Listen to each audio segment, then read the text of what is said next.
অনেক দিন থেকে ফ্রিজে মাছ ছিল না কোনো, খালি ইলিশ মাছ ছিল। আর ইলিশ মাছ খেতে খেতে একবারে মানে ভালোই লাগতেছে না, বারবার এক মাছ খেতে ভালো লাগে না, সেই জন্য অন্য কিছু মাছ খেতে ইচ্ছা করছিল। সেজন্য এই মাছগুলো কিনে নিয়ে আসলাম। কিনে তো নিয়ে আসছি আমি, যে 2 কেজির মতো মাছ নিয়ে আসছি, কিন্তু ভিতরে ওইটা পচা ছিল। পচা ছিল কি একটু পেটটাকে কীরকম যেন ছিল, সেই জন্য আমার খুব খারাপ লাগছে যে এত তাজা বলে তারপর ভিতরে এইরকম মাছ ঢুকিয়ে দিল। তারপর আর কি করার, এই যে এখন ফ্রিজে রেখে দিচ্ছি। মানে নষ্ট ছিল না, কিন্তু একটু কেমন যেন ছিল, নরম হয়ে যাচ্ছিল। তারপর আর কি করার। আর এই মাছগুলো খুবই তরতাজা ছিল। এগুলো ভালো লাগছে খেতে, অনেক মজা লাগছে। এগুলো কি মাছ আমি জানি না, আপনারা জানলে অবশ্যই কমেন্টে জানিয়ে দেবেন এগুলো কি মাছ। কিন্তু ইলিশ মাছের মতো কিন্তু দেখতে, কিন্তু ইলিশ মাছ না। ঢেলা মাছটা তো আমি চিনি, কিন্তু আর একটা মাছ আছে ছোটো মাছটা, ওইটা আমি চিনি না।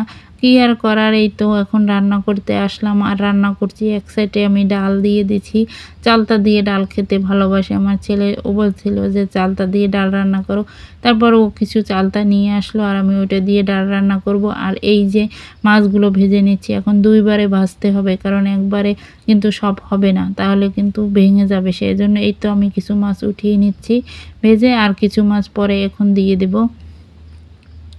মাছ ভাজা হয়ে গেছে একটা, তারপরে এই তো আরেকবার এই ভেজে নিচ্ছি। ভেজে তারপর সুন্দর করে উঠিয়ে ফেলবো ভেজে, তারপর আমি ভুনা করে নিব। আর এই মাছগুলো তো ভালোই লাগছে খেতে, কিন্তু কাটা বেশি ছিল। আর মাছ মাংসের এত দাম মধ্যবিত্ত ফ্যামিলির জন্য খুবই কষ্টদায়ক হয়ে যায়। প্রতিদিন তো মাছ খাওয়া যাবে না, হিসাব করে খেতে হবে।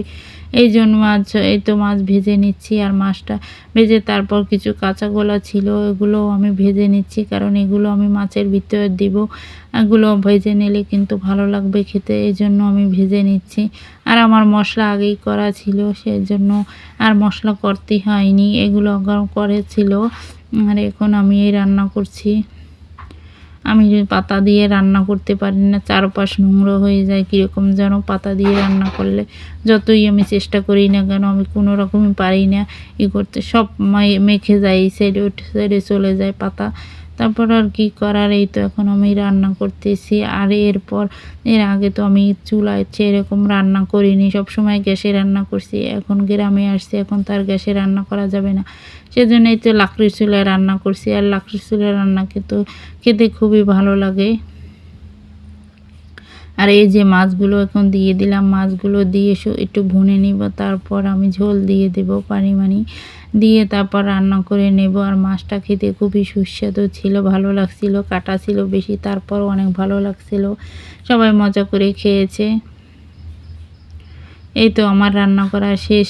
আমার ভিডিওটি ভালো লাগে লাইক কমেন্ট শেয়ার করে দেবেন। আল্লাহ হাফেজ।